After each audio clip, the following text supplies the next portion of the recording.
Good morning students. अध्याय 2 भारतीय भवन बुक का दो चर वाले रैखिक समीकरण जुम pair of linear equation in two variables.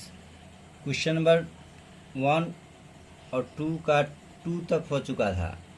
अब हम क्वेश्चन नंबर 2 का 3 से हम देखेंगे। एक्सरसाइज 2 है, प्रश्नावली 2 लिखेंगे। प्रश्नावली 2A क्वेश्चन नंबर 2 क्या कर रहा है? निम्नलिखित में सही या गलतों को पहचान कीजिए। क्वेश्चन नंबर 2 का 3, क्वेश्चन नंबर 2 का 3 क्या कर रहा है? अविरोधी समीकरण युग्म a1x plus b1y is equal to c1 and a2x plus b2y is equal to c2 का केवल एक और एक हल होता है। हाँ बिल्कुल, इसके एक और केवल एक हल होते हैं। अविरोधी समीकरण के लिए a1 बाई a2 बराबर नहीं होता है b1 बाय b2 का। तो ये स्टेटमेंट बिल्कुल सही है। क्वेश्चन नंबर 2 का 3 का आंसर क्या होगा? स्टेटमेंट सत्य है, सत्य है। चौथा देखते हैं क्या कर रहा है? 4 के अतिरिक्त, मतलब 4 के अतिरिक्त यानी 4 को छोड़कर p के सभी मानों के लिए युगपत समीकरण युग्म 4x plus p y is equal to -8 and 2x plus 2y is equal to -2 का अद्वितीय हल होगा। अद्वितीय हल यानी कि a1 बाई a2 बराबर नहीं होगा b1 बाय b2 का। तो चलो इसको सॉल्व करके देखते हैं। गिवन इक्वेशन क्या है?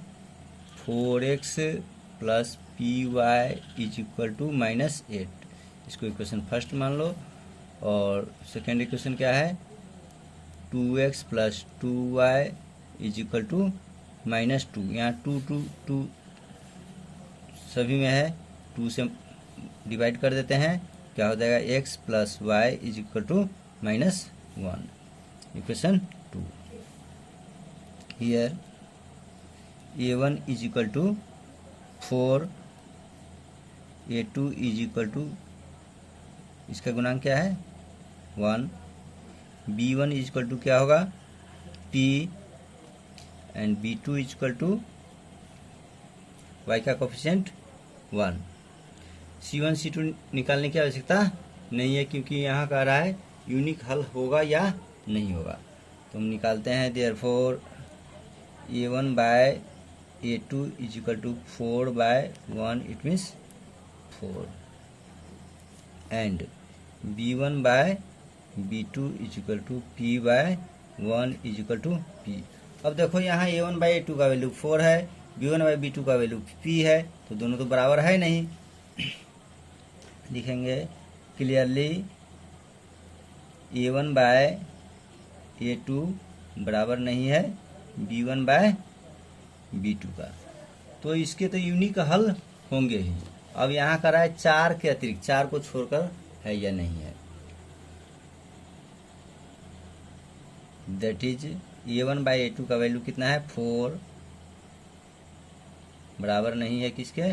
b1 बाई b2 p के। हाँ बिल्कुल, 4 को छोड़कर, है ना। यह हम लिख सकते हैं दैट इज p बराबर नहीं है 4 के। तो 4 के अतिरिक्त p के सभी मानों के लिए इसके एक अद्वितीय हल होंगे, इसके एक यूनिक हल होंगे। ये स्टेटमेंट बिल्कुल सही है। तो लिखेंगे अतः दिया गया कथन क्या है? सत्य है। चलो अब क्वेश्चन नंबर 3 देखते हैं। क्वेश्चन नंबर 3 क्या कर रहा है? समीकरण युग्म 3x plus a y is equal to 1 and bx minus 2y is equal to 3 का हल x is equal to 1 y is equal to 2। तो a और b के मान निकालना है। चलो इसको सॉल्व करते हैं। क्वेश्चन नंबर 3 एक्सरसाइज यहाँ भी लिख देते हैं। एक्सरसाइज 2A, पेज नंबर है A51।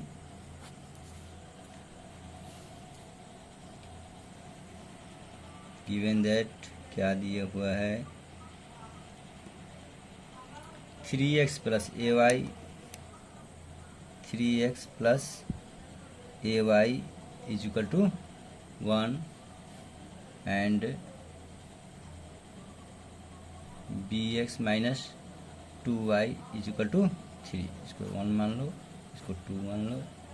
अब यहाँ x का मान 1 और y का मान 2।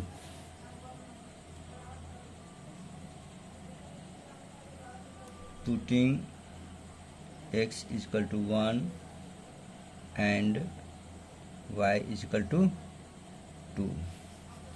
x का मान 1 और y का मान 2 रखते हैं।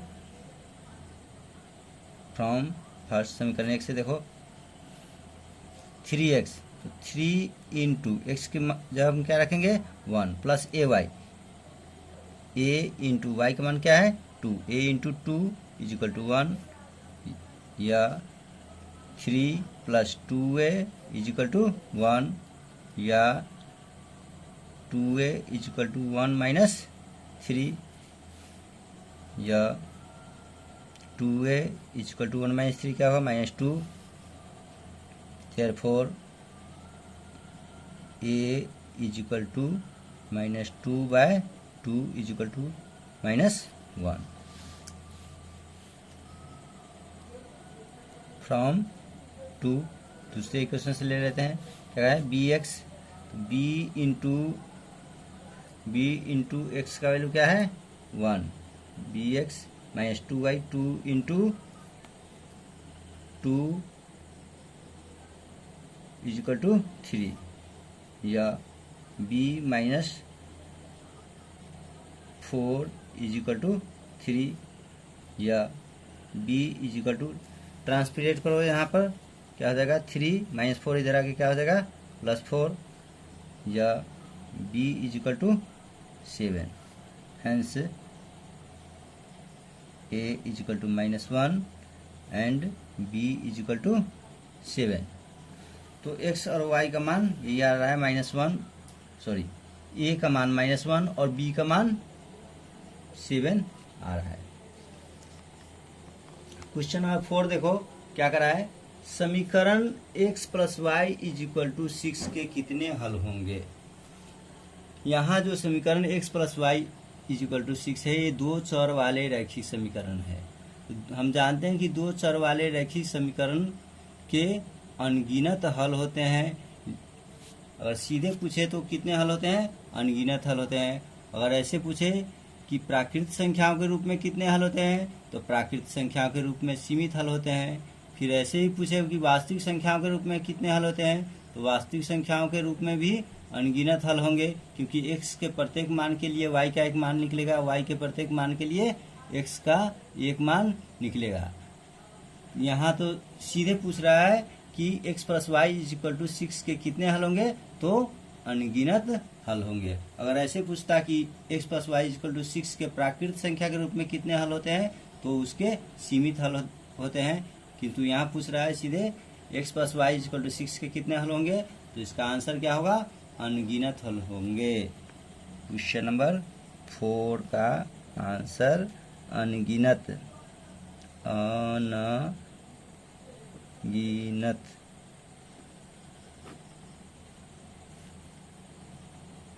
अनगिनत हल होंगे, या सीधे अनगिनत लिख दीजिए।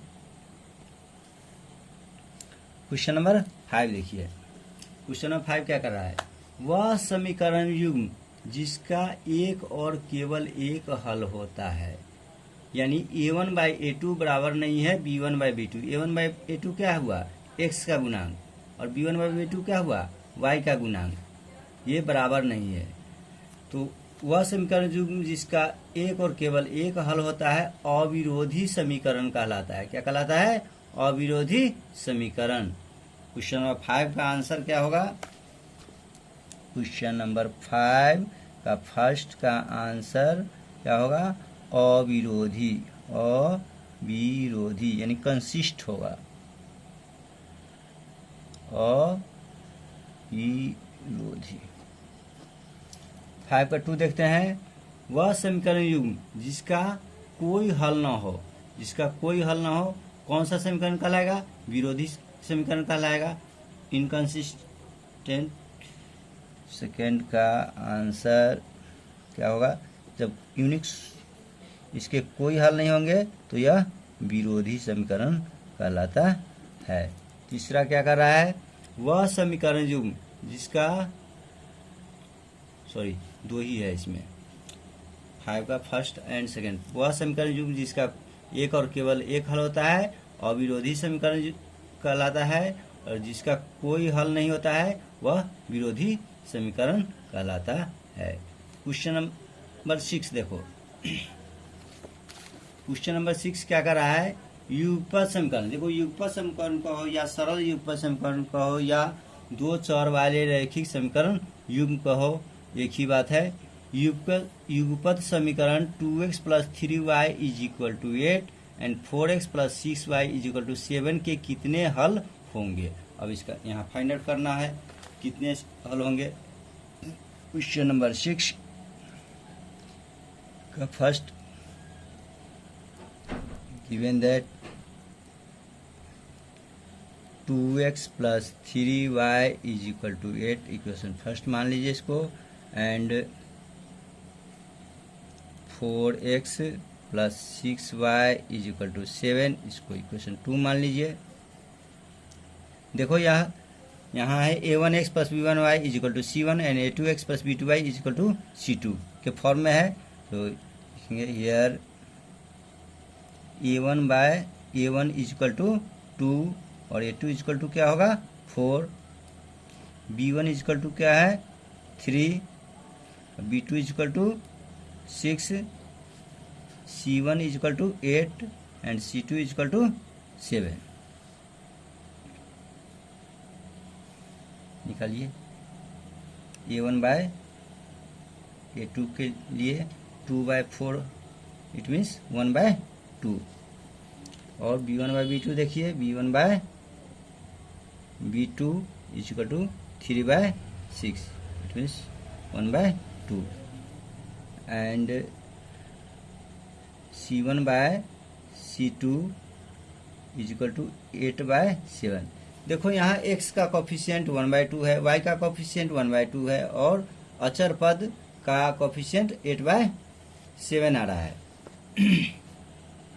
रेशियो ऑफ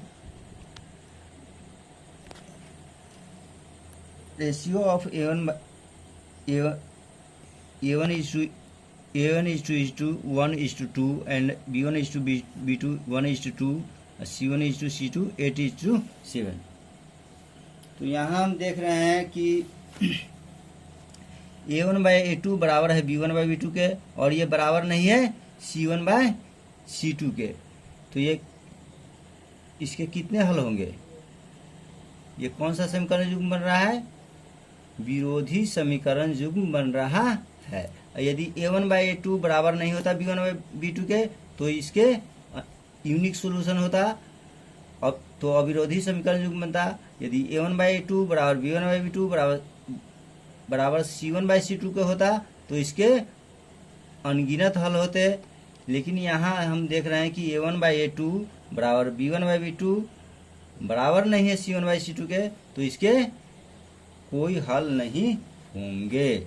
लिखेंगे क्लियरली a1/a2 बराबर b1/b2 बराबर नहीं है c1/c2 के। अतः समीकरण निकाय लिखिए, समीकरण युग्म लिखिए। समीकरण युग्म के कोई हल नहीं होंगे, कोई हल नहीं होंगे।